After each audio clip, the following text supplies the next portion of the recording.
Hey guys, DruManchu here, and today I'm going to be reviewing Superman Rebirth #1.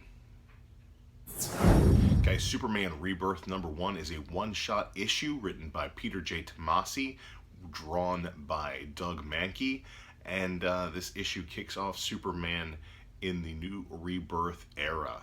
Now let's talk about the art first. I feel like the art here serves the story very well. The emotions on the faces of the characters are easily read visually without even having to check out the word bubbles. You can see what these characters are thinking and what they're feeling.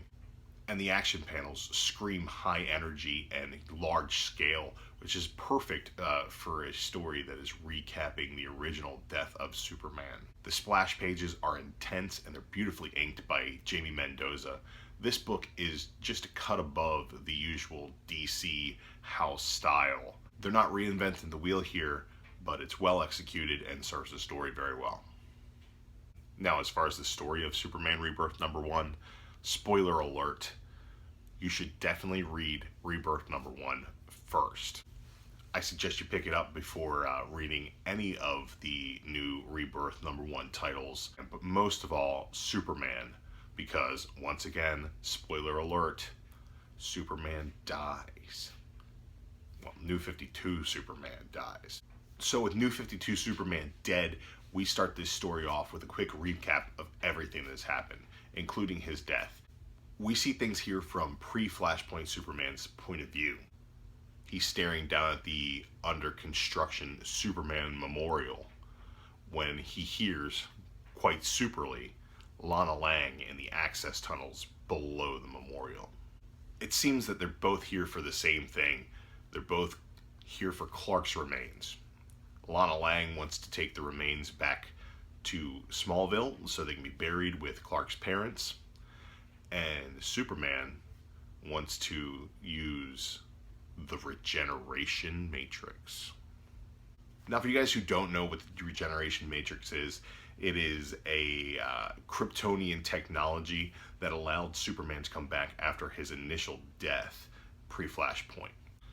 See, it's at this point that Clark recaps all of those events of the death of Superman's story for Lana Lang and lets her know that he has been dead before and he has come back through the power of the regeneration matrix. Clark surmises that it must be at the Fortress of Solitude, but he does not know where this reality Superman, New 52 Superman, has his Fortress of Solitude. Fortunately though, Lana Lang knows.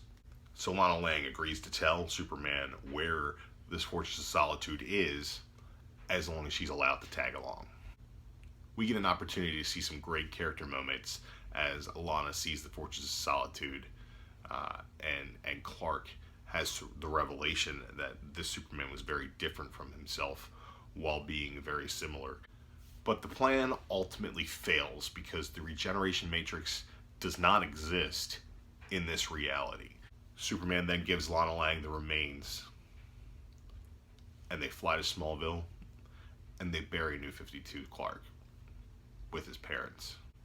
At which point Superman returns to the Fortress of Solitude and creates a statue of Superman, New 52 Superman, in memoriam.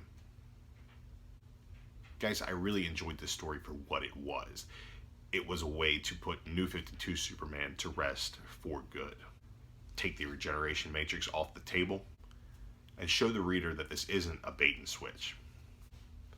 Overall, I feel that Superman Rebirth #1 was a good bridge to the next chapter in Kal-El's saga, and it served as a great exclamation point on the last story.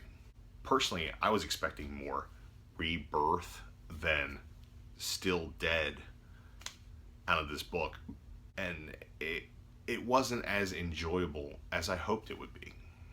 But I do like the way it sets the stage for future story arcs. Guys, this book had solid art, a good story, and a good fit for the overall narrative and where they're taking the character. I give Superman Rebirth a 3.5 out of 5. Superman Rebirth, 3.5 out of 5. Pick it up, check it out for yourself. Hey guys, hope you liked the video. If you did, hit that thumbs up button down below. Make sure you like it, leave a comment, and hit that subscribe button. Or don't.